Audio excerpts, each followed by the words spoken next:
mkawafanye watu kuwa wanafunzi. Nami nawaweka kwako siku ya leo, watangulia watoto wako kwa siku ya mara ya pili, wanapoenda nyumba kwa nyumba leo. Yesu we pamoja nao. Baba, ukaseme na maeneo ya Silimuka, ukaseme na maeneo ya Tabora haya, ukaseme na maeneo ya Kahama ili watu wapate kukuamini wewe ya kuwa Bwana na Mwokozi wa maisha yao.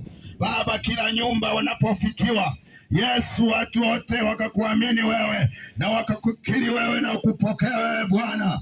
Ninakamata kila roho za kizuizi, napiga na kusambaratisha kwa jina la Yesu Kristo.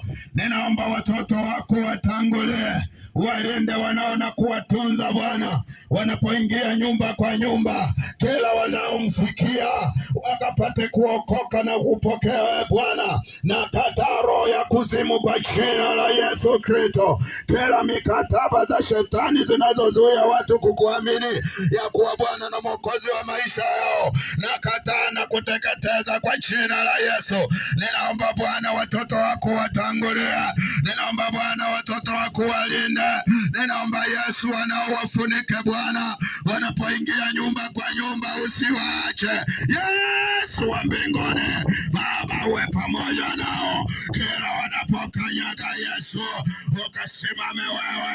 Watu wanaofikiwa kwa ajili ya kubadilisha maisha yao, lengo na madhumuni wa kuamini wewe.